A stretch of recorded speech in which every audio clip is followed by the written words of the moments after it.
जय हिंद दोस्तों, मैं हूं श्वेता। आप सभी का स्वागत करती हूं। यहाँ पे हम लोग डिस्कस करने वाले हैं आर्मी स्पेशल सेट, जिसमें मैं आप सभी को बहुत ही इंपॉर्टेंट मैथ्स के क्वेश्चंस को डिस्कस कराने वाली हूं।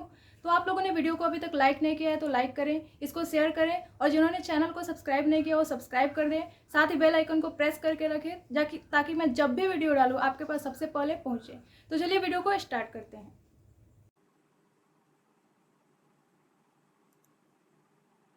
तो चलिए स्टार्ट करते हैं आज का क्लास। तो यहाँ पे जो फर्स्ट क्वेश्चन दे रखा है, किसी दो संख्या का योग 20 है तथा उनका गुणनफल 40 है, इन संख्याओं के व्युत्क्रम का योगफल क्या होगा। यहाँ पे व्युत्क्रम यानी उल्टा का जो योगफल है वो हम लोगों से पूछा जा रहा है। तो यहाँ पे मैं मान लूंगी कि जो एक संख्या है वो a है और दूसरी संख्या b है, और यहाँ पे बोल रहा है कि संख्या का योग जो है हमारा 20 दे रखा है, यानी हम लोग मान लेंगे कि a प्लस बी जो है वो हमारा क्या है, 20 है। उसके आगे जो बोल रहा है वो बोल रहा है कि उनका गुणनफल यानी संख्याओं का जो गुणनफल है वो दे रखा है 40, यानी a गुना b बराबर हो जाएगा 40। तो इतना तो हम लोग को पता चल गया, लेकिन यहाँ पे हम लोगों से बोला जा रहा है कि उनके व्युत्क्रम का योगफल क्या होगा, यानी जो संख्याएं हैं a और b, इनके व्युत्क्रम का योगफल यानी 1/a प्लस 1/b ये पूछा जा रहा है। अगर इसको हम लोग सॉल्व करें 1/a और 1/b को, तो ये सिंपली क्या हो जाएगा, यहाँ पे इसका लसा लिया जाता है, आप सभी को पता है, और लसा लेना तो आप सभी को पता ही होगा क्योंकि ये हम लोग छोटे क्लास में नॉर्मली सीख रहे हैं। तो b प्लस ए यहाँ पे हो जाएगा, b प्लस ए या a प्लस बी बात बराबर है। तो यहाँ पे इसकी वैल्यू हम लोग को पता है क्या है, 20 दे रखी है, तो ऊपर वाले का हम लोग 20 लिख देंगे। और वैसे ही यहाँ पे a इंटू बी ये हमारे पास क्या है 40, तो हम लोग इसको 40 लिख देंगे। देखिए कितने इजीली आ चुका है। तो 20 दूना होता है 40, यानी हमारा जो आंसर है वो आ चुका है 1/2 यानी 1/2, जो कि है ऑप्शन नंबर डी में। तो ये हमारा करेक्ट आंसर है। ओके गाइस, अगर आप लोग को वीडियो अच्छी लग रही है तो इसको लाइक करें, शेयर करें और चैनल को सब्सक्राइब करें और अपने दोस्तों से भी सब्सक्राइब करें। तो चलिए चलते हैं नेक्स्ट क्वेश्चन की ओर। यहाँ पे जो हमारा सेकेंड क्वेश्चन है, इसमें बोला जा रहा है राम की आय मोहन की आय से 20% कम है। यहाँ पे 20% कम है, तो मोहन की आय राम की आय से कितने प्रतिशत अधिक है, ये हम लोगों से पूछा जा रहा है कि जब राम की आय मोहन की आय से 20% कम है तो मोहन की आय जो है वो राम की आय से कितने प्रतिशत अधिक है। तो यहाँ पे मतलब सामान्यतः इसके लिए एक फॉर्मूला होता है, इसके लिए परसेंटेज का एक मेथड भी है जो हम लोग प्रतिशत चैप्टर पढ़ते हैं उससे भी हम लोग इसको बना सकते हैं। लेकिन मैं यहाँ पे आप सभी को बोलूंगी कि आप लोग फॉर्मूला से ही करें, क्योंकि बहुत सारे चीजें हैं जो सूत्र से करने पे ज्यादा आसान होती हैं। ठीक है, तो चलिए यहाँ पे इसके लिए फॉर्मूला होगा a गुना 100। तो यहाँ पे चूंकि ये अधिक वाला फॉर्मूला है, यानी हम लोग को जो इसका रिजल्ट चाहिए, इसका जो आंसर मतलब ये जो फॉर्मूला है ऐसे डिजाइन किया गया है कि जो यहाँ पे जो हम लोगों को यहाँ से प्राप्त हो वो अधिक हो। यानी जब भी हम लोग भाग देते हैं तो अधिक के लिए क्या होता है, जो हमारा यहाँ पे भाजक होता है वो छोटा होना चाहिए, तभी तो हम लोग को ज्यादा भागफल मिलेगा। यानी यहाँ पे हम लोग क्या करना पड़ेगा, थोड़ा सा हम लोग माइंड अपना यूज करते हैं कि फॉर्मूला में भी थोड़ा सा माइंड यूज होगा तो फॉर्मूला ज्यादा टाइम तक याद रहेगा।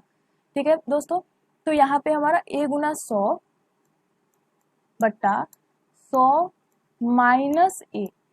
ठीक है, तो यहाँ पे ये हमारा फॉर्मूला होगा। चूंकि हम लोग को क्या चाहिए, अधिक चाहिए, यानी अधिक यहाँ पे मान चाहिए, तो a गुना 100/100 माइनस a ये इसके लिए फॉर्मूला होगा।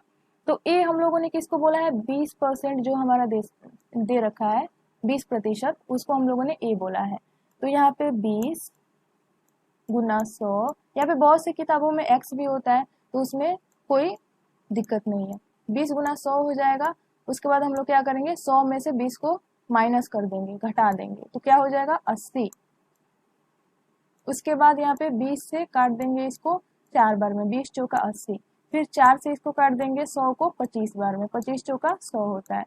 तो देखिए यहाँ पे कितना आसानी से हमारा आंसर आ चुका है, इसका हो जाएगा ऑप्शन बी नंबर, यानी 25 हमारा राइट आंसर हो जाएगा। तो अभी हम लोग चलते हैं नेक्स्ट क्वेश्चन की ओर। दोस्तों आप लोग अपने कॉपी में इसको सॉल्व करते रहिए ताकि आप सभी को साथ साथ वीडियो देखते देखते रिवीजन भी हो जाए और आप लोग इसको दोबारा भी देखें और रिवीजन करें और अपने दोस्तों के साथ ज़रूर शेयर करें और इसको लाइक करें, क्योंकि मुझको PDF बनाने में और यहाँ पे वीडियो बनाने में बहुत ही मेहनत लगती है। तो चलिए अभी देखते हैं थर्ड क्वेश्चन। तो यहाँ पे बात हो रही है चीनी की कीमत 25% बढ़ जाने पर एक परिवार को कितनी कटौती करनी पड़ेगी कि परिवार का खर्च वही रहे।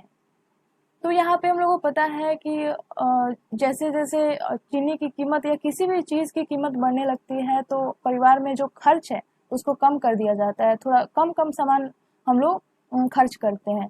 ठीक है, तो यहाँ पे भी हम लोगों ने जैसे पिछले क्वेश्चन में फॉर्मूला लगाया, उसी फॉर्मूला का भी इसमें भी हम लोग यूज करेंगे।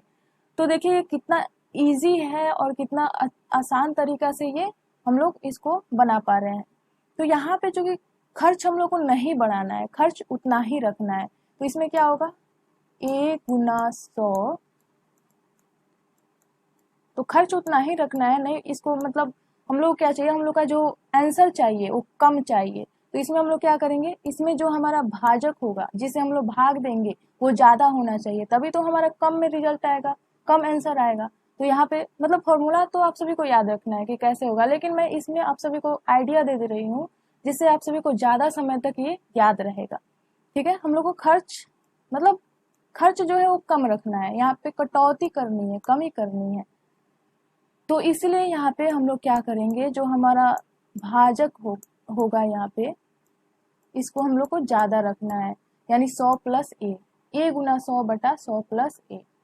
तो ये हमारा इसके लिए फॉर्मूला होगा। तो A हम लोग किसको बोलते हैं, यहाँ पे जो दिया रहता है परसेंटेज में, यानी 25% गुना 100 बट्टा 100 प्लस A, यानी 100 प्लस 25, तो क्या हो जाएगा 125। तो 25 पच्चे होता है 125 और 5 से ये 100 कट जाएगा 20 बार में, यानी 20 पच्चे 100। तो हमारा क्या आंसर आ गया, 20%। यानी हम लोग को जो अपना खर्च है, जो हम लोग सामान को खर्च कर रहे हैं, वो 20% की उसमें कमी करनी होगी। ठीक है गाइस, तो अभी हम लोग चलते हैं नेक्स्ट क्वेश्चन की ओर। तो यहाँ पे हमारे पास 4 नंबर क्वेश्चन आ चुका है। ये दिखने में भले ही बड़ा दिख रहा है लेकिन बहुत ही आसान है। जैसे जैसे क्वेश्चन बोल रहा है वैसे वैसे हम लोग करेंगे तो ये बहुत ही आसान लगेगा। तो यहाँ पे क्वेश्चन में कहा जा रहा है, एक विद्यार्थी 20% अंक प्राप्त करता है तथा 60 अंकों से फेल हो जाता है। दूसरा विद्यार्थी 32% अंक प्राप्त करता है तथा निर्धारित पास अंकों से 84 अंक अधिक प्राप्त करता है। परीक्षा के कुल अंक हैं। तो यहाँ पे हम लोगों से बात की जा रही है कि परीक्षा कुल कितने अंक की हुई थी। जैसे कि हम लोग की परीक्षाएं होती हैं तो उसमें मार्क्स निर्धारित होते हैं कि इतने मार्क्स की परीक्षा होगी, इतने में से इतना पे पास होना है। वैसे ही यहाँ पे भी बात है।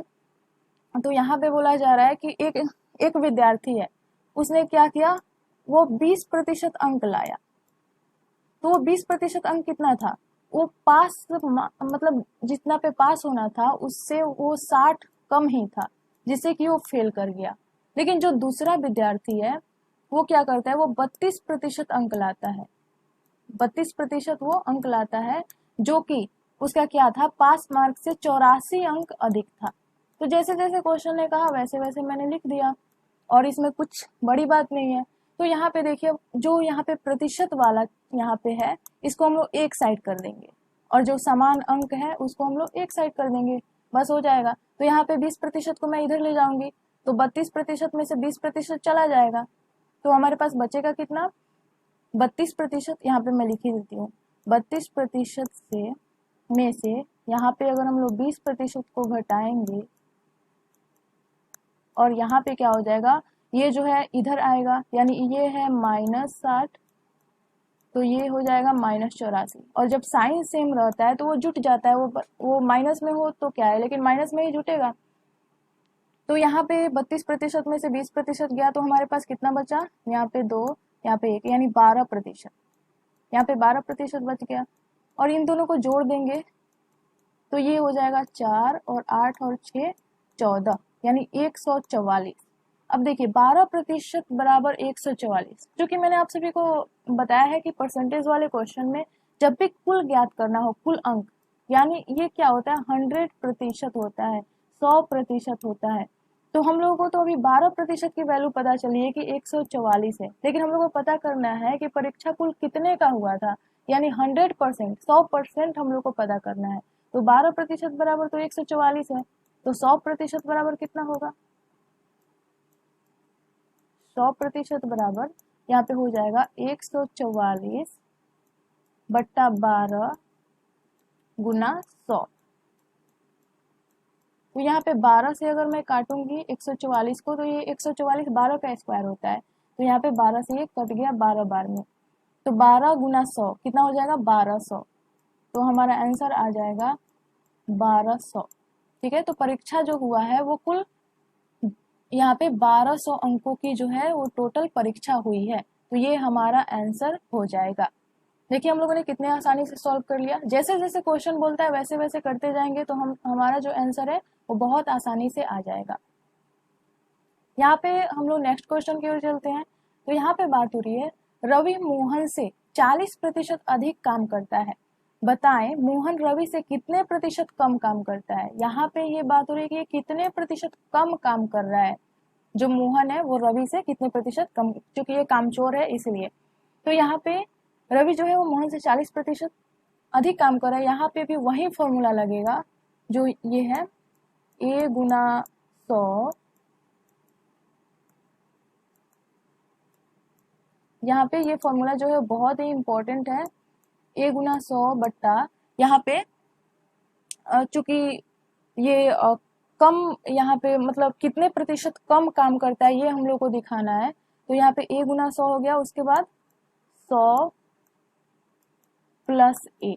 ठीक है, तो ये हमारा फॉर्मूला हो जाएगा, इस पे हम लोग रख देंगे। यहाँ पे a जो है वो 40% है, तो 40 गुना 100 बट्टा 100 प्लस 40 यानी 100 प्लस a यानी 100 प्लस 40, तो कितना हो जाएगा 140। तो ये जीरो से ये जीरो कट गया, यहाँ पे 4 2 दूनी 4 2 सते 14, तो यहाँ पे हमारा आया कितना, ये 2 गुना 100 हो जाएगा 200 बट्टा नीचे 7। तो अब 200 में 7 से भाग देंगे तो क्या आएगा, 7 दूनी 14, यहाँ से बचा 6 और ये जीरो मिला के हो गया 60, तो 7 8 56, तो 60 में से 56 गया तो कितना बचा 4, यानी 4 बटे 7। तो हमारा आंसर आ गया 28.4/7। तो इतना प्रतिशत जो है वो मोहन रवि से कम काम करता है, यानी हमारा राइट आंसर हो जाएगा बी नंबर 28.4/7। ठीक है गाइस, तो यहाँ पे हमारा 6 नंबर क्वेश्चन आ चुका है। तो ये जो है 6 नंबर क्वेश्चन, एक चुनाव में एक उम्मीदवार 62% वोट लेकर दूसरे उम्मीदवार को 144 वोटों से हरा देता है, तो कुल वोट है, यहाँ पे भी कुल वोट की बात हो रही है, यानी हम लोग को 100% जो है यानी 100% हम लोग को मालूम करना है। क्योंकि पता है हम लोगों की कुल वोट कितने होंगे, वो तो होगा टोटल 100%। जो जीता है उसको कितना मिला है 62%, तो हारने वाले को कितना मिला होगा। यहाँ पे जब हम लोग 100% में से 62% को घटाएंगे तभी तो हमें पता चलेगा कि हारने वाले को कितना मिला। तो यहाँ पे हम लोगों ने घटाया, तो ये आ गया हमारा 10 में से 2 गया तो 8 आ गया, यहाँ पे 9 में से 6 गया तो 3 आ गया, यानी 38%। तो हारने वाले को 38% और जीतने वाले को 62%। तो यहाँ पे बात हो रही है कि जो उम्मीदवार है वो 62% वोट लेकर दूसरे उम्मीदवार को 144 वोटों से हरा देता है, यानी 62% उसको मिला और 38% हारने वाले को मिला। इन दोनों का जो अंतर है, इन दोनों का जो अंतर है प्रतिशत का, वो इसके बराबर है। ठीक है गाइस, यहाँ पे 62% ये प्राप्त कर लेता है, 38% ये प्राप्त कर लेता है, तो ये हारा कितने से, 62 में से अगर 38 को हटाएंगे उतना ही प्रतिशत से तो हारा है, जो किसके बराबर है 144 के बराबर है। ठीक है, तो यहाँ पे हम लोग घटा देंगे 62% में से 38% जो हम लोग घटाएंगे वो बराबर हो जाएगा 144 के, और इसी से हमारा आंसर आएगा। इसमें कोई फॉर्मूला याद करने की जरूरत नहीं है और ये बहुत ही इजी तरीका है, बहुत ही आसान तरीका है। ठीक है, तो यहाँ पे 12 में से 8 जाएगा तो यहाँ पे 4 हो गया, फिर यहाँ पे 5 में से 3 गया 2, यानी 24% जो है वो किसके बराबर है 144 के बराबर है। लेकिन हमें कितना चाहिए, हमें 100% चाहिए, 100% चाहिए। यहाँ पे 100% किसके बराबर हो जाएगा, 100% यानी 144/24 गुना 100। ठीक है, तो अब हम लोग क्या करेंगे, इसको काटेंगे। 24 से 144 को कितना बार में कटेगा, 6 बार में, और 6 गुना 100 कितना हो जाएगा, ये हो जाएगा 600। यानी जो टोटल वोटों की संख्या थी वो थी 600। यहाँ पे हमारा राइट आंसर हो जाएगा 600। ठीक है, तो अभी हम लोग चलते हैं अपने अगले क्वेश्चन की ओर। यहाँ पे आ चुका है 7 नंबर क्वेश्चन। तो यहाँ पे देखिए, यहाँ पे जो कि आप सभी को पता है कि आप लोग जाते हैं बाजार करने, तो कभी सामान के भाव में बढ़ोतरी होती है, कभी घटती है। तो यहाँ पे वैसे ही संतरे के भाव में 20% की कमी होने के कारण किसी पुरुष को 60 रुपए में 48 संतरे अधिक मिल जाते हैं। संतरों का घटा हुआ मूल्य प्रति दर्जन क्या होगा। यहाँ पे प्रति दर्जन की बात हो रही है। तो जो व्यक्ति है वो पहले 60 रुपये में जितना संतरा खरीदता था, अब वो 60 रुपये में उतना संतरा से 48 संतरा अधिक खरीद रहा है। और कितने कमी होने से, 20% कमी होने से। तो यहाँ पे प्रतिशत की बात है, तो मैं हमेशा मानती हूँ कि 100 मतलब कोई भी चीज है, कोई भी सामान है, वो 100% ही रहेगी। तो मान लीजिए कि पहले हमारा जो मूल्य था वो कितना था, 100% था। अब 20% घट गया है, तो अब कितना हो जाएगा, अब हो जाएगा 80%। यानी पहले 100% था, तो अब हो गया 80%। अगर इसको हम लोग काट दे, चूंकि अनुपात में मैंने बना दिया है, तो अब इसको मैं काट दूं तो 100 यहाँ पे 20 से काटूंगी, तो 20×5 = 100 हो जाएगा, और ये 20×4 = 80 हो जाएगा। यानी 5:4। तो ये जो है हमारा, ये क्या है, ये मूल्यों का मतलब मूल्य का अनुपात है। ये मूल्यों का अनुपात है कि पहले 5 मूल्य था, अब घटकर कितना हो गया, 4 हो गया। तो जब मूल्य घटेगा तो सामान का जो है वो खरीदारी बढ़ती है। जैसे ही मूल्य कम होता है, लोग क्या करते हैं, सामान खरीद खरीद के मतलब भर भर के रख लेते हैं। तो यहाँ पे जो वस्तु है, जो खर्च है हमारा, क्या होगा, यहाँ पे जो खर्च है उसमें बढ़ोतरी होगी, क्योंकि मूल्य कम हुआ है तो खर्च में बढ़ोतरी होगी। तो मान लीजिए पहले हम लोग यहाँ पे पहले 5 मूल्य था, तो हम लोग क्या करते थे, 4 खरीदते थे, 4 ही वस्तु खरीदते थे। अब हम लोग कितना, अब चूंकि मूल्य घट चुका है, तो हम लोग कितना खरीद रहे हैं, 5 खरीद रहे हैं। ठीक है, तो जब मूल्य जब कम होता है तो खर्च बढ़ जाता है। तो इसलिए ये एक ट्रिक है, इसको, ये बहुत ही अच्छी ट्रिक है, चूंकि ऐसे ऐसे क्वेश्चन को सॉल्व करने के लिए ऐसे भी आप लोग कर सकते हैं, लेकिन ये इजी है, बहुत ही आसान है, इसलिए मैं आप सभी को बता रही हूँ। तो यहाँ पे देखिए, यहाँ पे 48 संतरे बढ़ गए हैं। 48, ये पहले खरीदता था जितना, उससे मतलब 48 संतरों में बढ़ोतरी हुई है, 48 और बढ़ गए हैं। तो यहाँ पे मैं बताऊंगी ये कैसे हुआ है। यहाँ पे पहले 4 ही खरीदता था, लेकिन अब 5 खरीद रहे, यानी 1।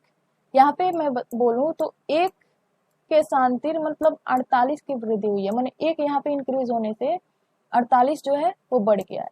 तो यहाँ पे मैं अगर बोलूँ कि पहले यहाँ पे गुना करूं, तो पहले ये कितना खरीदता था, अगर 48 में 4 से गुना करने पे कितना होगा, ये हो जाएगा हमारा 8 × 32, 3 4 × 16 और 3 19, यानी 192 पहले खरीदता था। तो अब अगर 5 से यहाँ पे मल्टीप्लाई करेंगे, क्योंकि यहाँ पे इंक्रीजमेंट की बात हो रही है, यहाँ पे अच्छे से क्वेश्चन को आप पढ़ेंगे तो देखेंगे 60 रुपए में पहले जितना खरीदता था उससे 48 अधिक खरीद रहा है अभी।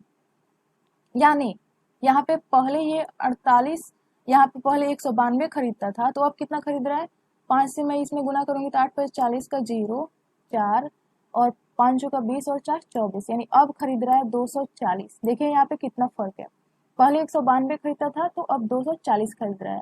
और ये क्यों हुआ है, क्योंकि ये मूल्य कम हुआ है।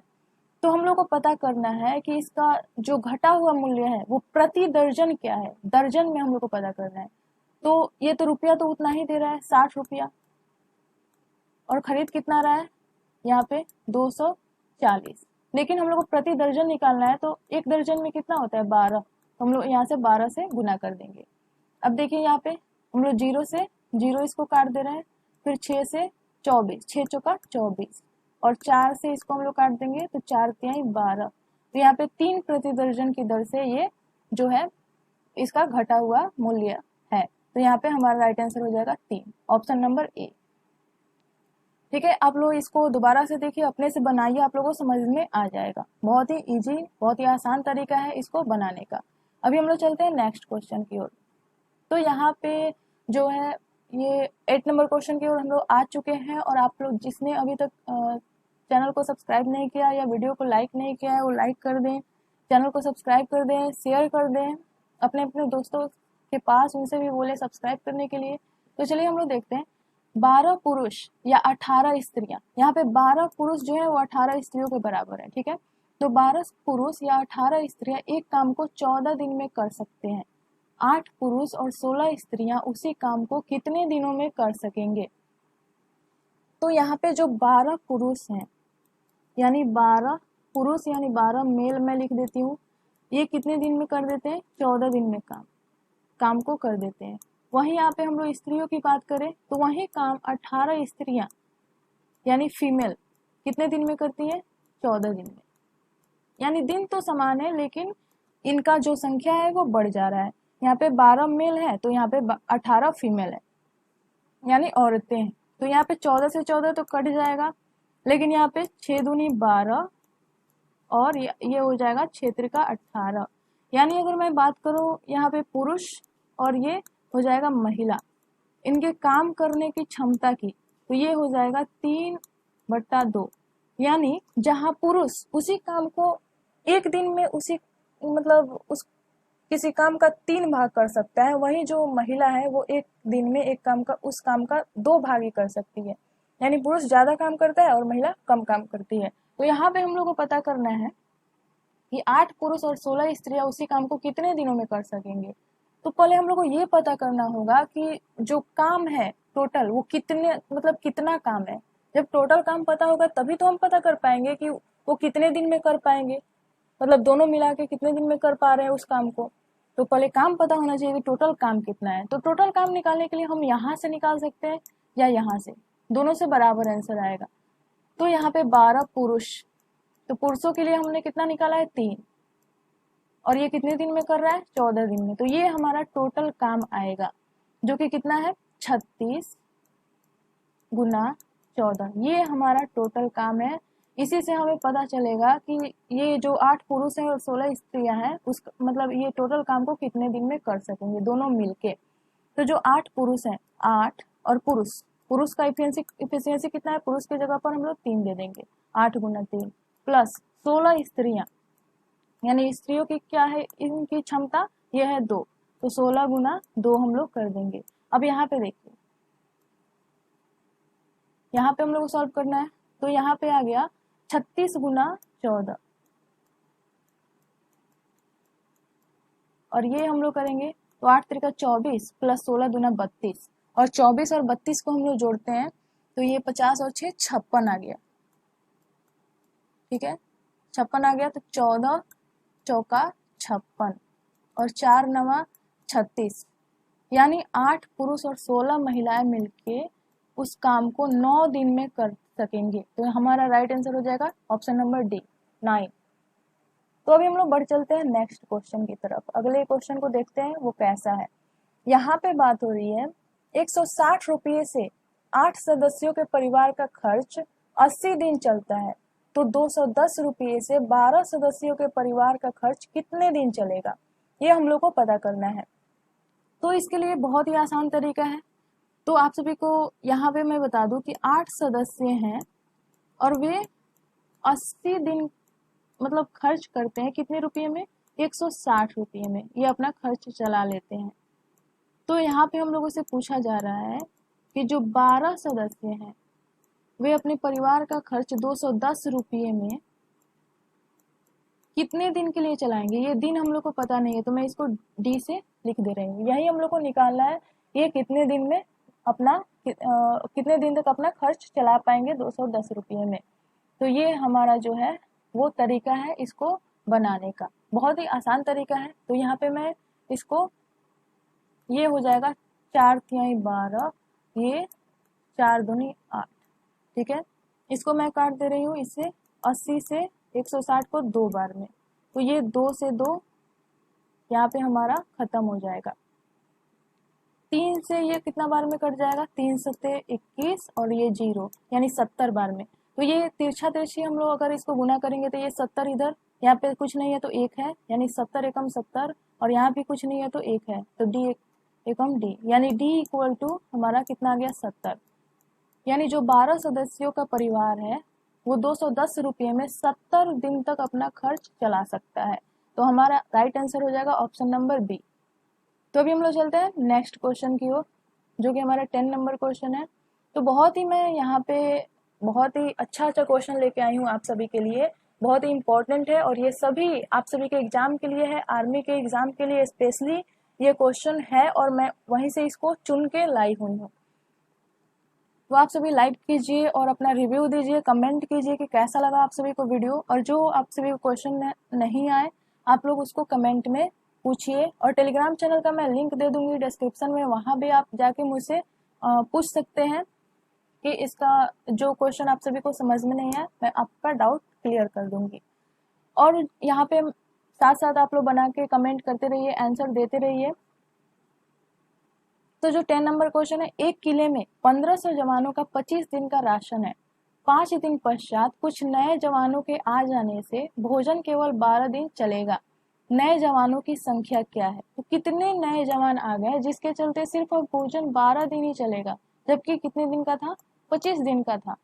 तो यहाँ पे हम लोग को निकालना है। देखिए 1500 जवान पहले थे, ठीक है, और ये बात हो रही है 5 दिन पश्चात की। 25 दिन तो मतलब 25 दिन का राशन था जिसमें से 5 दिन तो खर्च हो गया, अब सिर्फ कितना बचा? 20 दिन, यानी 20 दिन बाद जवान आए हैं। तो ये 1500 गुना 20, अब यहाँ पे जवान आ गए हैं 1500 से ज्यादा हो गए हैं, यानी 1500 प्लस कुछ और यहाँ पे जो आर्मी है, जो सेना है वो आ गए हैं। मैं यहाँ पे आर्मी लिख देती हूँ, ठीक है, ये आ गए हैं। तो अब केवल कितने दिन चल रहा है वो यहाँ पे राशन कितने दिन के लिए है? 12 दिन के लिए मात्र बचा हुआ है। अब यहाँ पे जो गुना में 12 है, इधर मैं इसको भाग में भेज दे रही हूँ, तो ये हो जाएगा 1500 गुना 20 बट्टा 12 बराबर 1500, क्योंकि कुछ और आर्मी आए हैं 1500 से ज्यादा, तो यहाँ पे मैं आर्मी को सिर्फ ए यहाँ पे लिख रही हूँ। तो अब यहाँ पे हम लोग 12 से इसको काट देंगे 1500 को, तो 12 एकम 12, यहाँ से 3 बचा तो 30 हो गया, 12 दूनी 24, अब यहाँ पे 6 बचा तो यहाँ पे 60 हो गया, तो 12 पचे 60। अब 125 को मैं 20 से गुना करूंगी तो ये कितना आ जाएगा? ये आ जाएगा, ये 0 का 0 तो रहेगा, अब 2 से इसमें कर दे रहे हैं, 5 दूनी 10 का 0, हाथ में 1, 2 दूनी 4, 1 5 और 2 एकम 2, यानी 2500 आ गया। और यहाँ पे क्या है? 1500 प्लस और आर्मी आए हुए हैं तो वो है। अब देखिए यहाँ पे ये प्लस में है तो इधर जाके क्या हो जाएगा? माइनस में हो जाएगा, यानी 2500 में से 1500 घटाएंगे तो कितना आएगा? 1000 आ जाएगा। यानी और जो है 1000 आर्मी आ चुके हैं, जिसके चलते हमारा 12 दिन ही चलेगा और राशन, यानी 1000 और नए जो है जवान आए हुए हैं। तो हमारा right answer option number C हो जाएगा। तो अभी हम लोग चलते हैं नेक्स्ट क्वेश्चन की ओर। तो यहाँ पे 11 नंबर क्वेश्चन आपके सामने आ चुका है। तो यहाँ पे बोला जा रहा है ए एक काम को 4 दिन में, बी 6 दिन में और सी 12 दिन में कर सकता है। तीनों मिलकर उसी काम को कितने दिनों में करेंगे? यहाँ पे हम लोगों से दिनों की संख्या पूछी जा रही है। तो आप सभी को यहाँ पे मैं बता दूं कि जो कुल काम होता है, कुल कार्य में अगर हम लोग इनके क्षमता जो एक दिन में जितना काम कर सकते हैं उससे अगर हम लोग भाग देंगे तो हमें दिनों की पता चल जाएगी। अगर हम लोग दिन निकालना है, दिनों की संख्या निकालना है, तो हम लोग कैसे निकालेंगे? जो कुल कार्य होता है, टोटल कार्य, कुल कार्य, इसमें हम लोग को भाग देना होगा किससे? इनके क्षमता से, कि ये एक दिन में कितना काम कर सकते हैं, उसी को हम लोग इनका क्षमता बोलते हैं, इनका पावर, इनमें कितनी शक्ति है, ठीक है। तो ये हो जाएगा हमारा दिन।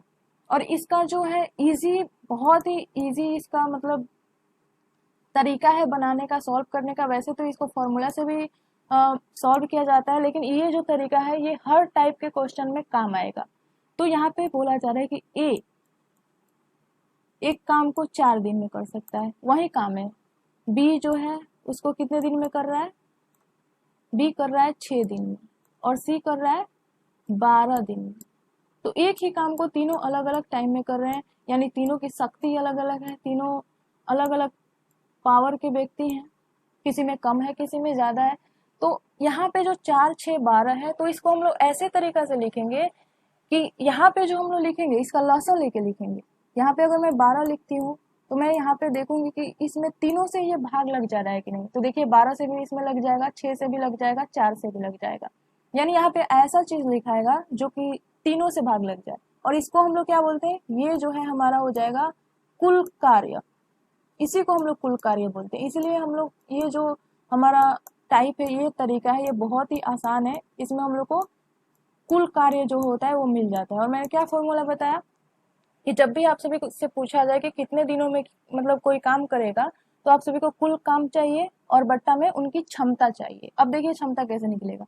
4 में अगर मैं 12 से भाग देती हूँ तो 3, 4 3 12, तो ए की क्षमता क्या हो जाएगी, 3 हो जाएगी। बी, अगर यहाँ पे बी की क्षमता निकालनी है तो 6 में मैं 12 से भाग दूंगी तो 2 बार में जाएगा, यानी बी की क्षमता 2 हो गई। सी की क्षमता यहाँ पे 12 एकम 12, 1 हो जाएगी। यानी तीनों की क्षमता अलग अलग आ चुकी है।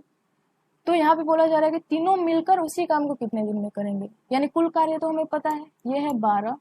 अब तीनों को मिलाकर करना है तो तीनों की क्षमता को जोड़ देंगे और भाग दे देंगे, हो जाएगा हमारा आंसर। यानी 3 2 5 और 5 और 1 6, यानी तीनों को अगर मिला दे तो 6 उनकी क्षमता है। अब 6 से 12 में भाग देंगे, यानी 6 दूनी 12, यानी 2 अगर तीनों मिल के काम करते हैं तो 2 दिन में काम खत्म हो जाएगा। तो ये हमारा आंसर हो जाएगा। ठीक है गाइस, तो अभी हम लोग चलते हैं नेक्स्ट क्वेश्चन की ओर। तो यहाँ पे हमारा नेक्स्ट क्वेश्चन आपके स्क्रीन पे आ चुका है। तो यहाँ पे बोला जा रहा है, एक 300 मीटर लंबी रेलगाड़ी एक बिजली के खंभे को 20 सेकंड में पार करती है, तो रेलगाड़ी की चाल क्या होगी। हमें चाल निकालनी है। तो आप सभी को पता है कि चाल बराबर क्या होता है, चाल बराबर होता है दूरी बटा समय।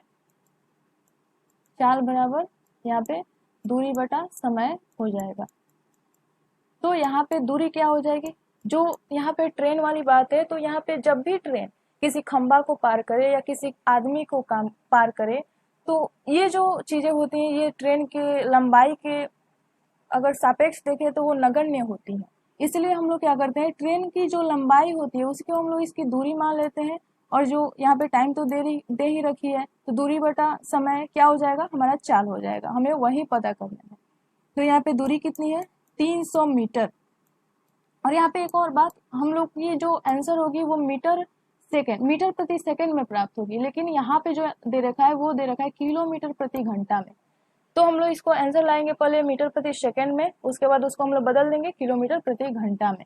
तो दूरी हमारी हो जाएगी 300 मीटर और समय कितना है, 20 सेकेंड। तो इसको हम लोग भाग दे देंगे, तो ये 0 से 0 खत्म, 2 से इसको काट देंगे 15 बार में। तो यहाँ पे 15 मीटर पर सेकेंड हमारा क्या है, 15 मीटर प्रति सेकेंड जो हमारा चाल आ चुका है। अब इसको हम लोग को बदल देना है किलोमीटर प्रति घंटा में। तो 15 मीटर प्रति सेकेंड को किलोमीटर प्रति घंटा में बदलने के लिए 18/5 से भाग देना है। तो 5 से इसको 5 तिहाई 15 और 18 तिया कितना हो जाएगा, 54, यानी 54 किलोमीटर प्रति घंटा जो है वो हमारा आंसर आ जाएगा। तो यहाँ पे हमारा राइट आंसर हो गया ऑप्शन नंबर डी, 54 किलोमीटर प्रति घंटा। तो आज के क्लास में हम लोगों ने ये 12 बहुत ही इंपॉर्टेंट आर्मी स्पेशल सेट को किया। आप सभी को कमेंट करना है कि आप सभी को वीडियो कैसी लगी, और लाइक करें और अपने फ्रेंड्स के साथ ज़्यादा से ज़्यादा शेयर करें, चैनल को सब्सक्राइब करवाएं। तो आज के लिए इतना ही, मिलती हूँ नेक्स्ट वीडियो में। तो आप सभी यहाँ पे कमेंट कीजिए, अगली वीडियो के लिए आप लोग जितना कमेंट कीजिएगा, लाइक कीजिएगा, शेयर कीजिएगा। मैं नेक्स्ट वीडियो और ही जल्दी लेके आऊँगी। तो bye bye and take care. जय हिंद दोस्तों।